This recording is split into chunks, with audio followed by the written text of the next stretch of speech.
Starting a record label is kind of complex, but not that complex. And today I want to walk you through the process. So what you need to do is get a little notebook. Hopefully you got some spare time. We're going to dive into the process and we're going to go super quick through some of the key things that you need when building a record label. I'm going to try to provide you with almost everything you need just to get started. My name is Scott and I'm from Other Record Labels, where I help a community of record label owners build and grow independent record labels. I think there's a space for independent record labels. I think there's a need today in today's music industry for people who want to help artists, for people who want to make sure their music gets heard. And guess what? Not every artist wants to run their own career. Some people want a team of people to help them so that they can focus on the creative musical side of things. There's so much to cover today, so let's dive in. First, I want to tell you about my toolkit. In case I lose you at some point in the video, this is a free toolkit that you can download. And basically, over the past 7 years that I've been helping people build and grow their record label, I've been throwing all of my free resources in there, things like checklists and guides and templates and resources that will be helpful to you. Just go to otherrecordlabels.com/toolkit. If you haven't already, make sure you download that. It's completely free. There's a sample contract. There's a sample budget. Honestly, there's so much in there that will get you on your way. So make sure you grab that. We're going to be talking about some of those items in today's video. Let's dive in with picking a name. This is honestly something that people overthink way too much, in my opinion. So the number one tip I have for you when it comes to what am I going to name this record label is, who cares? It really doesn't matter. I mean, you think of some of the biggest brand names in the world, like Apple, Kleenex, and Spotify. These are just like weird words or familiar words. Like, is Apple the best name for a company that does computers and iPhones and television and music? No, probably not. But the point is that none of us really care once the brand is established. So don't overthink it. Some of the biggest labels in the world, like Sub Pop or Columbia or Sun Records, maybe not the most innovative name they could have thought of, but we're here, we know those names, who cares? So don't overthink it. Honestly, don't overthink it. Here's the things I want you to keep in mind. You want to check the username availability. You want to keep it short. You want to keep it simple. You can use a tool like Name Checker to check all the platforms at once to make sure that it's available. And by available, I mean your .com, your social media accounts. It's pointless if you want to use a name like Rock and Roll Records and none of the social media names are available and you're just going to be lost in the sea of other brands that have a similar name. So while I don't want you to overthink it, I also don't want you to be generic as well. If you're going with a name that might have a trademark attached to it already, you could go to something like Trademarkia, or you could hire an attorney to help you find if there's a trademark around this name, especially if it's something in the music scene that uses terminology that might have already been used in the music industry. At the very least, just test it on Google. Look around to see what happens when you search this name. I'll give you an example. Let's say you wanted to come up with a record label name called Family Records. That's a great name, actually. But what happens when you search for that? You know what happens. You're going to get DNA tests. You're going to get family tree stuff. It's the wrong type of family records. Even though that's probably a really great name for a record label, it's just going to cause you headaches on SEO and anywhere that people are searching for you. And it's going to be confusing to some people. So while I do think that's a good name, just avoid that name. Here's a bonus tip when it comes to picking a name. Once you've settled on a name and a logo, and we'll talk about logo in a second, but once you've settled on a name, can you test it out in real life? Mock it up on a website, mock it up on your social media channels, do some free things with it before you release it to the public just to see how it looks. What about on the spine of your records or on your CDs? Or how does the logo look on the back of a vinyl record or on the label of a record? You might think you have a cool name and then you realize, wow, this name is so long, it doesn't fit on the spine of a record or a CD. Or it just doesn't feel or have the same look and feel when it's on a website or in the copyright tag on Spotify. Just test it out in real life. Let's move on to logo and branding. This is one of my favorite parts. And one of the things that I think people don't put a lot of thought into, but it's really important because it publicly displays the aesthetic and the vibe of your record label and should actually communicate something to your ideal audience, which we'll talk about in a minute. One thing I like to remind people is that a lot of people will interact with your label visually before they hear the music. They might see a record in a record store, or they'll see the album title and album cover on Spotify before they listen to it. They might see your logo on the back of a CD at a merch table or on a record in a record store. My point is that visuals shouldn't be overlooked. And the aesthetic and the image of your brand is very important. important. So let's get a logo. Now, black and white logos are really ideal. Why? Because every logo should be able to be used on a t-shirt or on any 1 or 2 color applications, or even on a letterhead if you're sending an invoice. It's really important that your logo has a black and white version. If you do something digital or have an AI created super vibrant colored thing, that's not going to always look good on every spine. It's not going to match every record that you release. And so that's why I think a black and white logo, and even a logo that can change colors when placed on different album covers. So it's really important that you use something super simple. I love a great classic animated punk rock looking record label logo. Listen, hire a designer. You can find one on Fiverr, or you can work with like a more reputable designer in your area. You can even find somebody on Instagram who's done record label logos before. This is someone who will give you the record label logo in all of the file formats that you want, including a black and white version, or just a white on a transparent background version, or a black on a transparent background version. And maybe if there are multiple colors in your design, you have a colorful version. They can give you a vector version for use on merch. Like the name, you don't need to overthink the logo. There are so many record label logos out there that people probably regret for whatever reason, but it's getting the job done. It's also important that you take that logo and you carry it through into some sort of brand guideline, some sort of brand aesthetic that matches everything you release. And all of your web properties should be connected through that color scheme or that typography or that logo. So your Instagram should look like your website, and your TikTok should look like your website, and your website should look like your Bandcamp, and your Bandcamp should look like some of the merch you put out. It should all be connected so that people get used to that brand consistency, and so that a fan of your label will recognize one of your records, or they'll recognize one of your merch, and they'll connect it all together. This is the beginning of building an online presence as a record label. I'm not going to dismiss the offline world, and there's so much that you can do from a marketing standpoint in the real world by going to festivals and record fairs, shows, record stores, and more. We got to talk about that later, but let's talk about building an online presence. I think it's super important.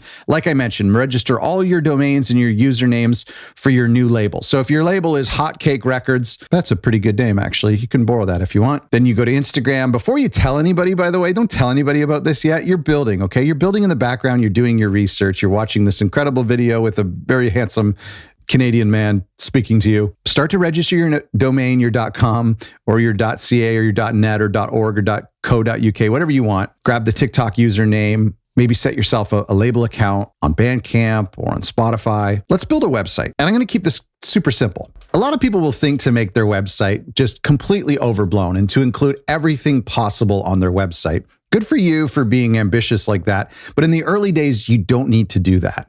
At the same time, I don't want you just to have a coming soon with those like rotating digital pylons under construction. We should make sure that we have something. And so we need to answer the question is, what do people want when they come to our website? Why are they coming to your record label's website? Guess what? The first thing that they probably want is to hear some music. So if you're going to link to a Spotify playlist that includes your newest release or all of your releases, great. If you're going to embed that Spotify playlist on the webpage, even better.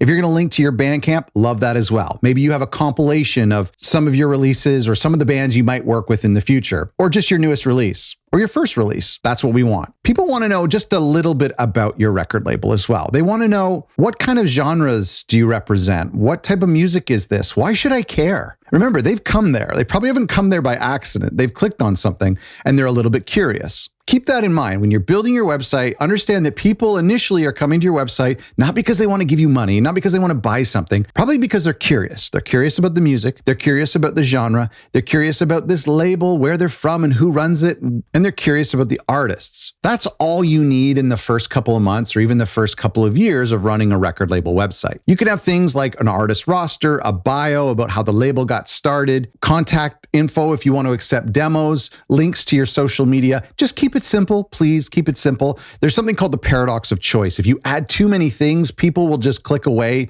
because they don't really know what to click on. So keep it simple in the early days. If you're looking to build a website, I've been using Squarespace for my personal website for the past 15 years, I think. I still use them. I use them for otherrecordlabels.com. I've used them forever. By the way, if you want, you can get a discount through me. Just use the code ORL10. That stands for Other Record Labels, ORL10. Go to otherrecordlabels.com/Squarespace. It's not a commercial, not an ad, but I do use Squarespace and you can get a discount through me. Wix is another great platform as well. And if you have a platform you want to use, great. Maybe you don't want to do a website right now because they can be a little costly. And if you're not good with building websites, it could be a little arduous to build a website.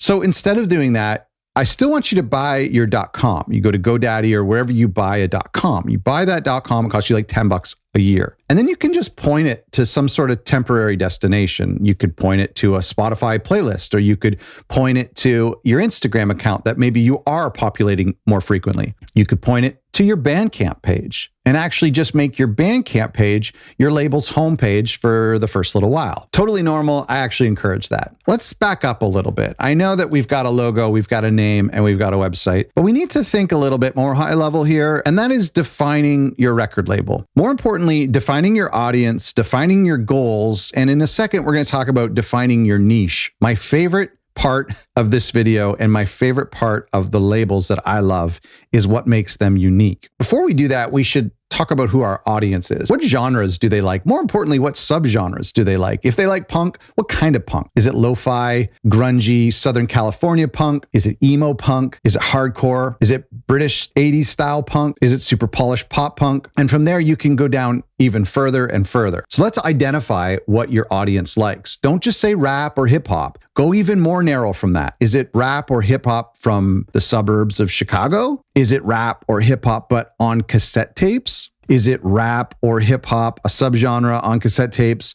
with some sort of food connection, like the culinary? You know what I mean? Like, this is a real thing. Real labels do this. What formats do they like? Are they mostly digital? Is it about singles, EPs, and albums? Is it just about singles? Is it more about the full-length album? If you're into jazz, it might be more about the live component of things. Is it a subculture, an underground culture that appreciates cassette tapes and lo-fi culture? Are CDs still selling in your genre or in your community? Where does vinyl land? Do people buy 7 inches? Do they buy records? Do they not care about vinyl at all? Do they buy digital downloads and high resolution digital downloads, or do they just care about streaming for $9.99 a month? There's no right or wrong answer. You just need to know the answer for your target audience. How do they listen to music? Are they older and they like jazz and they sit in their living room and they have a good hi-fi turntable system and they drop the needle and they sit down with their glass of wine? Great. You got to know that. Do they actually have a Walkman, like a vintage Walkman, and listen to music on cassette? Or most people just listening to it on their iPhones with their earbuds through Spotify or Apple Music? And most importantly, where do they find out about new music? Is it through Reddit?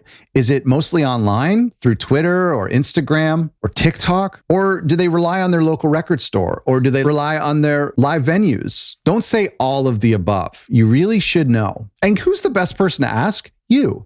Because ideally, you're a music fan and you're a music fan of this subgenre. And so you are your target audience. So just ask yourself those questions. It might be good to take a minute to and define your goals, outline your explicit goals, like what do I actually want to make this year or this quarter?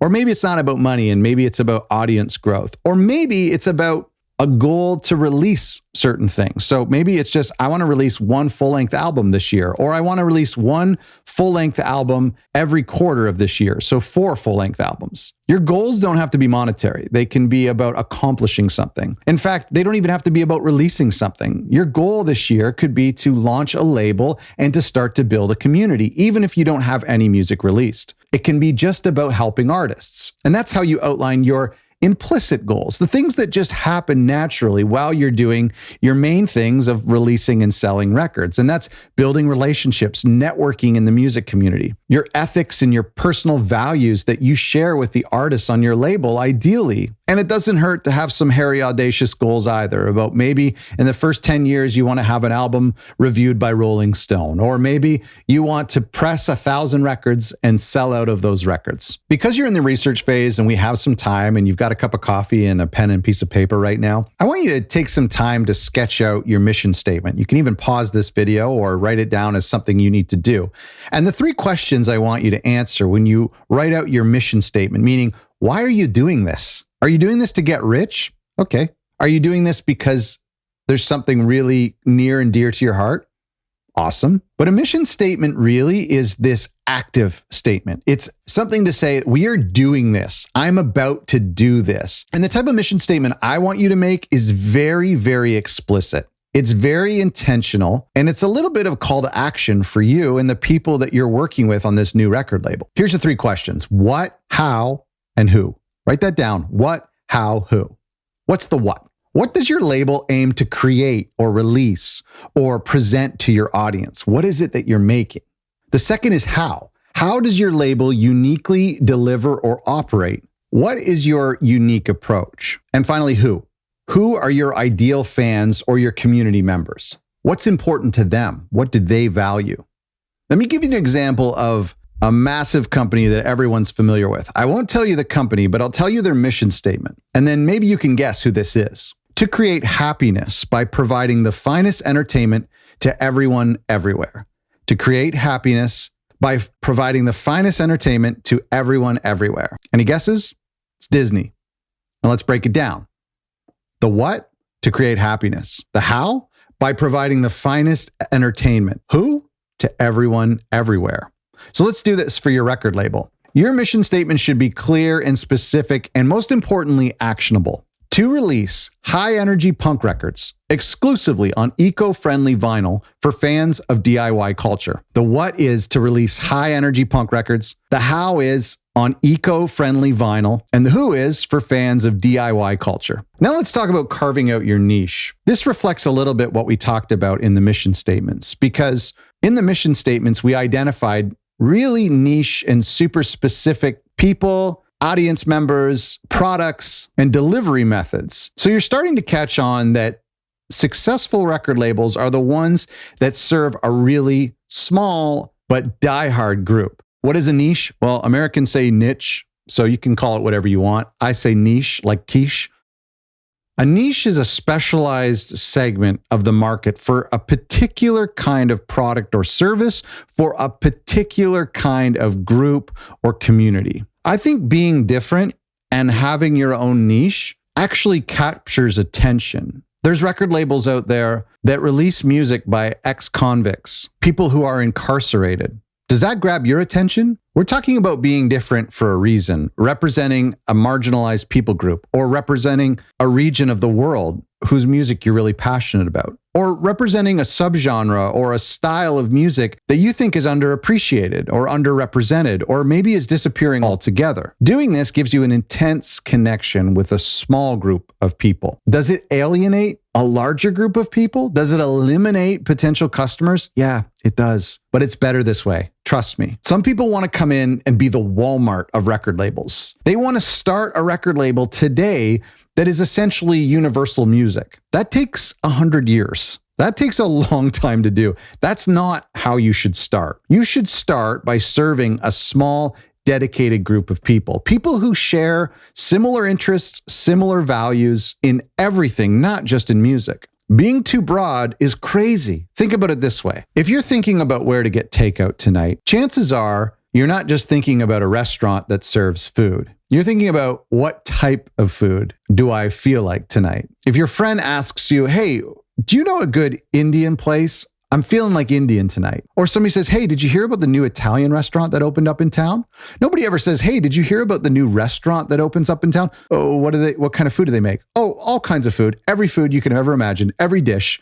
That doesn't sound very enticing. In fact, that sounds kind of gross. But if somebody says, man, you've got to try this new Thai restaurant, it's incredible. That gets attention. And the same can be said for your record label. Nobody wants to check out the Walmart of record labels. They want to check out something that's super specific and niche. Maybe it's not for them. Maybe it's completely for them. So how do you identify what your niche is? Narrow down your attributes. In fact, you could just brain dump on a piece of paper every single thing that relates to you and your music and your audience and what you think your record label represents. So maybe that's a minority group. Maybe that's fancy wine and cheese. Maybe it's hi-fi stereos. Maybe it's a high-class jazz music and super talented musicianship. Or maybe it's none of those things. Maybe it's lo-fi, DIY, Southern California, Converse shoes, the Ramones, cassette tapes, busted up Telecasters. I don't care. Just list it all out on a piece of paper. Ideally, you get to this sweet spot. where you do things that are common amongst the best record labels out there, like releasing records and releasing singles and great music. You do things that are true to your personal strengths, things that you're actually really passionate about. And then you do one thing, something special that is infrequently done, something that's unique to your record label. And that's it. That's it right there. That's your niche. That's your sweet spot.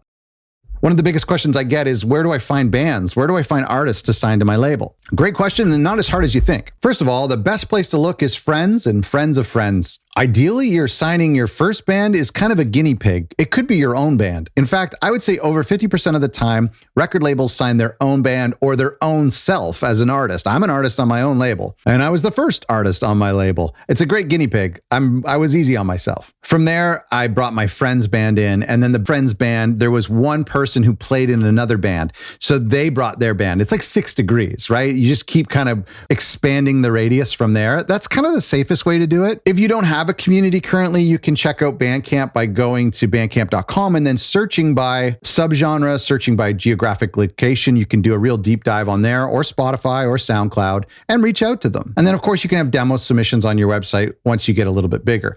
It's very important to use test artists to find your friend's band or your own band, or ideally just somebody who's at the same stage of their career as you are with your career as a record label owner. Meaning, don't try to sign a band who needs someone who's more experienced than you. That's going to cause a bunch of conflict and heartache for everyone. Instead, you want to find someone who's sympathetic and empathetic to this new venture for you. Because guess what? You're going to have some conflict, and that's going to stem from unmet expectations, either your expectations or more likely the artist's expectations. So right from the get-go, you meet with them over coffee and you be honest with your limitations. You be honest with what your expectations are, what you think you can bring to them. Not every artist needs a record label. I totally get that. Releasing music is easier today than it's ever been before, but some artists really do appreciate having someone on their team, someone to take care of the administrative stuff and promoting their music so that they can focus on making their music. Be honest, be transparent, and above all, be generous with your artists. In the toolkit that I mentioned at the start of this video,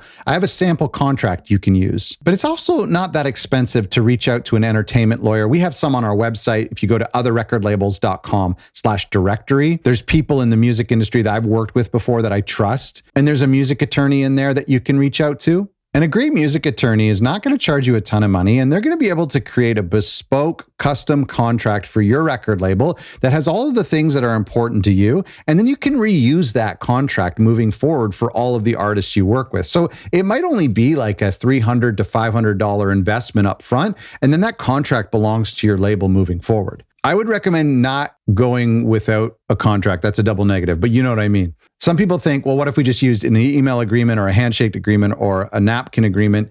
Some artists prefer that because they feel like it's less intimidating. That can be a little bit dangerous, and it also makes your record label look not that professional. And some artists won't want to sign with you if you don't have a contract. It's scary. In the contract, there's things like the length of the contract, meaning how long is your relationship? Usually that's anywhere between 3 years to 10 years. I think the sweet spot is maybe 5. You also talk about things like owning the masters, which means that if you've paid for them to record an album, do you as a record label own that? Or do they retain those rights and then just license them to you? That seems to be more the common thing, especially because most labels aren't paying for musicians to record and produce and mix and master their records anymore. In fact, bands are coming to record labels with the music already done. And so I believe they have the right to retain their masters and just license it to the label to sell exclusively or to exploit exclusively for a period of time. I've done an episode about masters and explaining that whole process. I'll link to it down below. And then in the contract, you want to talk about royalty agreements. And I'll just tell you this now, because we're going to talk about royalties in a second.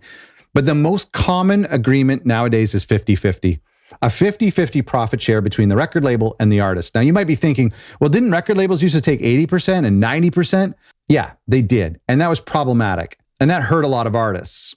And that's why record labels got a bad rap. So we're trying to change that. And every record label I talk to today in the indie music space is at least 50-50. Some record labels opt to give a bit more. I think the 50-50 split is a beautiful synergetic relationship because it means both of you have equal pull and equal benefit and equal risk involved in this relationship. If you give more to the artist, then the artist might feel like the record label doesn't care because there's not that much in it for them. If you take more from the artist, that's going to create a conflict right from the beginning.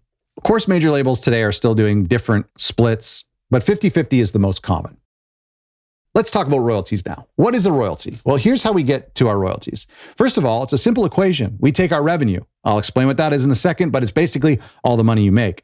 Then we subtract our expenses. That just means all the money that you spend for an artist or for an artist release. What's left over is profit. So remember on the previous slide, I said we're going to do a 50-50 profit share. So whatever's left over, we split with the artist 50-50. This super magic equation here, we usually apply it not to the artist as a whole or to the record label, but we apply it to each release. So let's say we're releasing one single with one artist. If it cost us $250 to mix it, $250 to master it, $250 for photography and artwork, and $250 for a little bit of Facebook ads or a Groover campaign. That's $1,000. So that's our expenses. Now let's say we release it to Spotify and we sell it as a digital download on Bandcamp and it makes $2,000. Good job.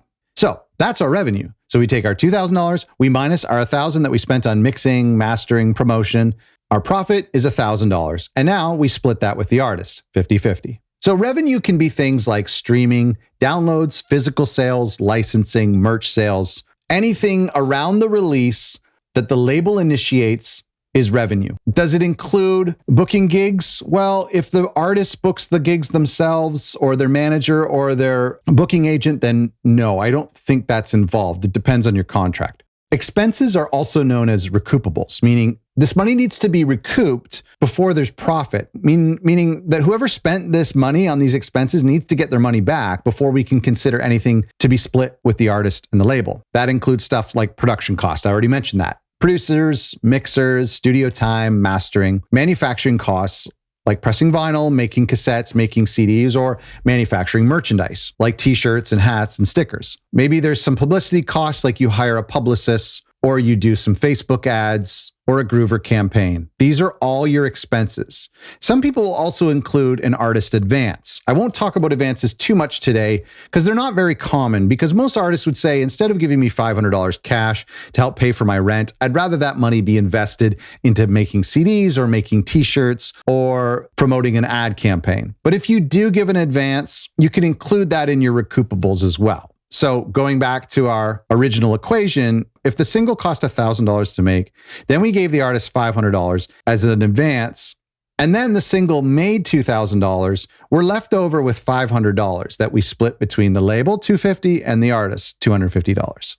This is the most important part of your job and where most record labels get into big trouble. Pick a consistent schedule where you're going to calculate all of the money that comes in, minus all of the money that you spent, keep your receipts to promote this release, and then whatever's left over, you split with the artist based on what the contract says your split is. This is something that needs to happen multiple times a year. I would say the best is quarterly. You can maybe do twice a year, that's semi-annual. The problem is that every 6 months, you'll forget how you did it before. You're like, where did I get my expenses from? What was I supposed to download? So quarterly at least keeps it fresh, but then it gives you like a 3-month break. If you commit to monthly, that's just going to be way too much work. By the time you get all of the things downloaded, all the paperwork in, and the check sent or the PayPal sent, you have to do it again. Quarterly, I think, is best. Annually, way too infrequent. I want to talk about marketing just as it relates to marketing your record label. We talked about it a little bit when we were talking about your branding. On social media, the important thing is to be consistent. Be consistent with the type of content you put out, how frequent that content is released, and how everything looks. And can that content be used across multiple platforms? For example, a vertical video can be used as a YouTube short. It can be used on TikTok. It can be used as a reel on Facebook. Just create a strategy that's sustainable. I hate it when record labels like flood their social media when a new release is coming out and then they're dead for a couple of months. I don't think that's a great way of doing it. I feel like try to find a rhythm that's having you release something maybe weekly. I get it that there's times where you have more to post, but make sure you have something to post weekly or it'll look like your record label's dead. I believe a lot in email marketing. And so every time you sell a record on Bandcamp, or if you have a QR code linked to a MailChimp account at your merch tables at shows or at fairs. I think you should be collecting emails. Emails are so powerful. And as social media platforms evolve and change and shadow ban you and the algorithms change, and then you get locked out of an account or the government shuts down an entire social media platform, you have no control over that. So if you built up a big audience, you're in big trouble. That's why I still really like email. And I think it's important that you build up an email list and that you keep that email list secure and that you message them at least on a quarterly basis and let them know what your record label's doing. And once you have something that they can download, like a compilation or a big coupon code, you can create what's called a lead magnet, where you encourage people to sign up to your mailing list in exchange for a free download of a 20-song sampler. Don't underestimate local marketing, as I've mentioned. Physical posters, connecting with your local media, your local newspaper who want to support music, not just your local media, but the local media of the artists you're releasing if they're from a different location. It's important to celebrate your local region and your community. Think of it as a radius, your friend group, and then your city, and then the region, your city, and then your province, your state, and then your country, and then the rest of the world. There are so many great in real life opportunities for record labels to meet people and to be a one of one. I mean, I go to these record fairs where people like bring used records to sell. I've only once ever seen a record label show up there with their new records. Like they paid for a table and they're just selling their releases and they've got merch. And people are so enamored by it because they're the only record label there. Whereas on Instagram, how many record labels are there? There's tens of thousands, right? So you're not a one of one. So go to a flea market or go to a fair or a farmer's market and set up as a record label, have someone perform, sell some merch and sell some vinyl or some CDs. You're going to have way more success and make way more money than you will on Bandcamp or on Instagram competing against the rest of the world. I've talked a little bit about label compilations. I think it's really important that once you have music collected, that you compile it to either a physical release, like a CD compilation or a cassette compilation or vinyl, but most importantly, just a playlist at the very least on Spotify and Apple Music, so that when I discover your label, and I research record labels for a living. Every week, I'm researching record labels, and I can't tell you how difficult it is sometimes just to hear the music. Come on. But one of the best ways to get started and to launch as a record label is to do a compilation. Maybe the people that you have on your label, plus some other like-minded artists. I see this a lot in the electronic music community, in the house music community, where they have a couple people that they've released before and then friends of friends, and they just make a great compilation. Like if you like this one song, you're going to probably like the other 13 songs on this compilation. We talked about marketing with respect to marketing your brand and marketing your record label. But there's two types of marketing. There's brand marketing, and then there's release marketing, which means promoting the music you release. In order to do that properly, you need to give yourself as much time, as much lead time as possible when preparing a new release. I think a single should be anywhere between 1 to 2 months. 2 months is better. An album, even more, 4 to 6 months of getting the masters from the artists, getting the artwork decided on, because so many things can go wrong. So many things can go wrong in the production side of things, in the artist choosing artwork or failing to choose artwork. Maybe they want to change the track order at the last minute, or maybe something goes wrong in manufacturing. You got a test pressing back and it doesn't sound good. Giving yourself a long lead time from release day to when you start this process is really important. In fact, one pressing plant told me, if you're doing vinyl, start the process while the band's still in the studio. Start to get quotes, start to dream about what that package is going to look like. In the toolkit I mentioned at the top of this video, I include a release roadmap, which visually shows you like where you should be on the journey from when the record is done to release day. When you're preparing to build an album release campaign, collect all of your assets. I like to basically create a Dropbox folder, and I pair it with a Google Sheet that collects all of my metadata. And in the Dropbox folder is my press photo, all of the MP3s, the WAV files, the album cover in high resolution, basically anything I could need during the press campaign. And I share that with the artists, with their manager, with people of the press. Work on a plan for this release campaign with your artists. I have a whole book about marketing, and I have a whole course about release marketing. So I won't go too deep today because it's a huge topic. The most important thing is to sit down with your artist when the record's just being completed and say, what's your goals for this campaign? Because sometimes it might be something simple like, hey, I just want to get my song on a TV show. Can we focus on sync licensing? Or maybe they're like, I don't care about that. I just want to hear my music on vinyl for the very first time. Or maybe they're like, I don't care about that. I just want to get on a great Spotify playlist. Find out what their goal is. Maybe they have all of those goals and then good luck to you. But ideally, they just have like some modest goals or something that's important to them. You should know that as a label owner. All of this to say, when did you pick your release date? Because this whole journey starts as we work back from our release day. So when you're thinking about a release day, make sure if it's an album, it's 4 to 6 months away. I know that's crazy, but I like to do that. If it's a single, it should be about 2 months away. I like to give myself so much extra time because I procrastinate so much. When I'm the artist, I change my mind about artwork or about mixes all the time. And then, you email somebody from the press or from your digital distributor and they're on holidays or they're on maternity leave, and then you're screwed. Just make sure you avoid holidays. Make sure it's a good time for the artist. My favorite times of year is like September, October, November. Love those. I stay away from December. I like January, February, March as well. Also don't mind May, but I stay away from the summer. As I mentioned, you should have about a 2-month timeline when it comes to the record is now at your digital distributor or at the pressing plant or whatever. Everything has been finalized. There's no going back. And this is when you start to send your album to the press. I like to build up a press list, and this is something that takes a few years. You can ask your community, your friends, people online, who should I send? You could do a day where you search all of the major publications that are relevant to your genre. Remember we talked about niche and subgenre? This is where that can come in handy because you can look for the blogs and the curators and the radio stations that focus on this subgenre. Start to build a list. Start to build relationships. A great press list can take multiple years to build up. So no pressure on your first release. I also like to create a little bit of a press one sheet. I did a video about this a long time ago and showed a template. I'll throw up a template right here. Basically, an album cover, a press photo, the track listing, a little bio. You can do this in Word.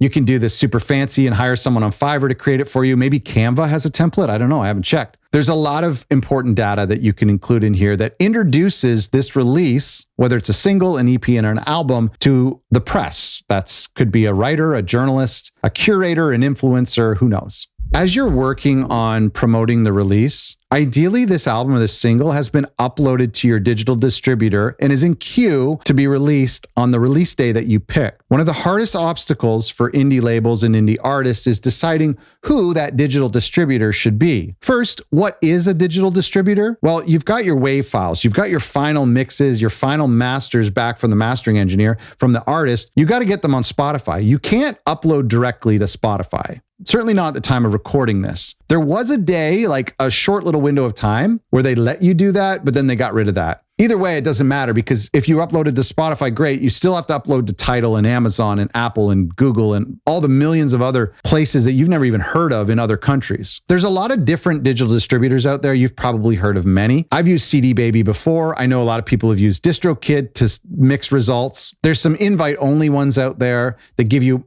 access to more promotional tools. Those are hard to get on, and most people don't make it because they are looking for more experience, maybe a bigger audience, and in most cases, just a bigger catalog of more releases. So if you're just getting started, recently I've been using LANDR, LANDR. I have a super big discount that you can use if you use them. Go to otherrecordlabels.com/LANDR. I love them because they're super friendly. Everything is super, super easy to use, but they're bigger than just digital distribution. They have like mastering tools. They have like plugins for people. They have promotional tools as well. That's what I like about LANDR is that it's like a bigger studio asset tool for record labels. It's not just digital distribution. Almost all the distributors will give you barcodes and ISRCs, which are individual barcodes or individual numbers attached to each song, whereas a barcode is attached to the entire release. There's also free alternatives so you could just upload to Bandcamp or SoundCloud, but most people want to hear music on Spotify and Apple Music these days. However, there are some labels that do physical-only releases and don't upload to streaming, or there's some labels that do digital-only releases and don't do any physical. There are no rules with starting a record label. That's what's wonderful. Here's how you survive in the early days. Ask for advice. Reach out to labels in your community, in your subgenre. Ask them for advice. I've done this before, and most labels are very kind and like to talk to other labels. You can talk to industry experts like the sales rep at your vinyl pressing plant or your indie record store owner. Just be kind, be patient, be generous with your artists, stay organized, and most importantly, just take things slow. Don't try to be universal music on day one. Just learn slowly and have a heck of a time. I hope you found this helpful. This has been a ton of fun to talk about record labels. I love record labels. I think we need more record labels. We need your record label. We need people like you who have a unique idea, a unique selling point, a unique angle, a unique genre or subgenre. And then there's other people like you who are just like you, who are happy to have you curate awesome music for them. And there's artists out there who need to be heard. Check out our Record Label Academy. This is basically like just scratching the surface of doing this right. So the next step is a bunch of individual courses that I've created that tackles a whole hour dedicated to Spotify, a whole hour dedicated to email marketing and music publishing and social media. We have a massive course about release marketing and building a release plan from scratch and promoting your brand. We talk about web design, artwork design, pressing vinyl. That's all in the Record Label Academy. And because I know you're dedicated to building your record label, because you are one of the few that made it to the end of this video, you can get 50% off our Record Label Academy. Use the coupon code VIDEO50. It's right here. It won't be in the description of this episode because I only want to give it to people who've watched this from start to finish. My name is Scott. Thanks so much. Make sure you download our free toolkit. Check out our Record Label Academy if you're ready to build and grow. If you have questions about building a record label, leave them in the comments below. If you have a record label, I want to hear about it. Drop a link in the comments below as well. Thanks for watching and good luck with your record label.